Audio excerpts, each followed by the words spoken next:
In the beginning, man needed to know what was going on around the world, or at least the village. So he created media, and media began speculating. It's nothing new. Speculation is part of journalism. However, journalistic language has morphed. Words like allegedly have been used less and less when describing not so definitive events, leaving us poor ignorant folk at home to wonder, hey, is what the news said really true, or is this just another example of fake news? The best example of the media sucking is Jussie Smollett and the MAGA saga, where the media used definitive language when all they had to do was add the word allegedly while reporting on the investigation. It's pretty common practice to say allegedly. At least it used to be. Just in case you've been living under a rock, I'm going to catch you up on the Jussie Smollett case.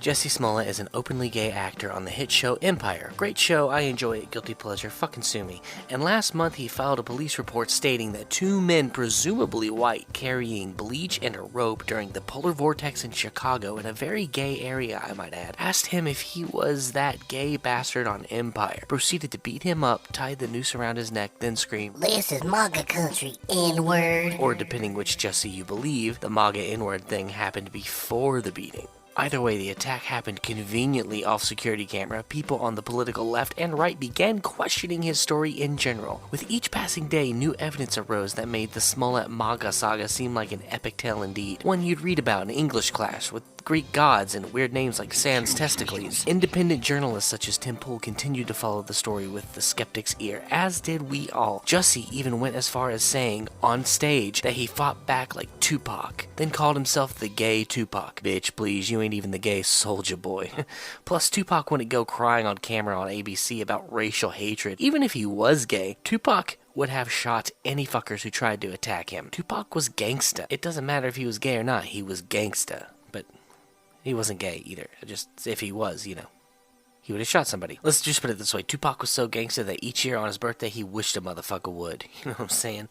Anyways, I digress. Smollett basically stuck to his changing story, kept changing it, refused to turn over his phone. That's a little understandable. Or phone records. Wait, what? He didn't want to turn over his phone records? Well, why not? And once he finally cooperated with police and turned over his phone records, they were so heavily redacted that the police deemed them useless. People were asking questions, and eventually we ended up where we are now. The official report from CNN, Fox, and every news source is that police are looking for a second interview with Smollett because the two white dudes in MAGA hats who beat him up were tracked down and turned out to be two black Nigerian brothers that Smollett knows personally. One is a personal trainer, one is an extra on the show Empire. The two men claim Smollett paid them around $3,500 each to stage the attack. It makes sense, really. He had two scratches. I mean, he had a Subway sandwich before the attack and it remained intact after? Pfft, no way that ever happens in real life.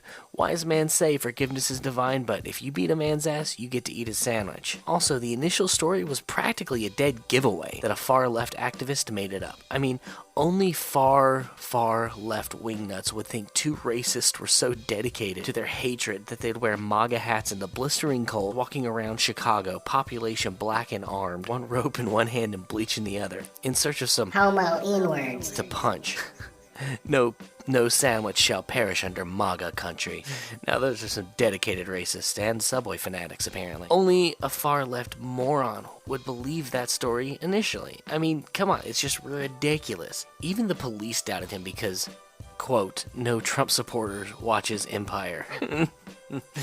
End quote. Every mainstream outlet reported this as fact. They reported the attack as fact. Now, I understand that, hey, there is some humanity there. There are humans. They are going to make mistakes, yes. But when you get a police report as a journalist, and I'm not a journalist, but I understand this much. When you get a police report, you do not report it as definitive unless you know for certain. So everything when you first get it is allegedly, and you probably shouldn't use definitive language Because that, my friends, is speculation. Don't let CNN fool you.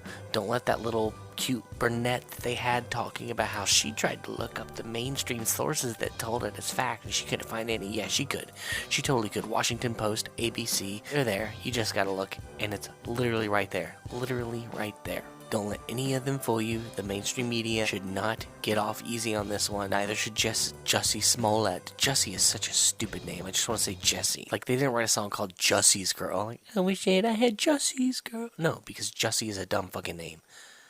Name your kids better, parents. That's the moral of the story. Fuck the media. Name your kids better names. But basically, mainstream media outlets, I got one thing to say to you. Get your shit together. And that's the end of this video. Subscribe, like, sub, or you a hoe. If you click the bell, that means you do not smell.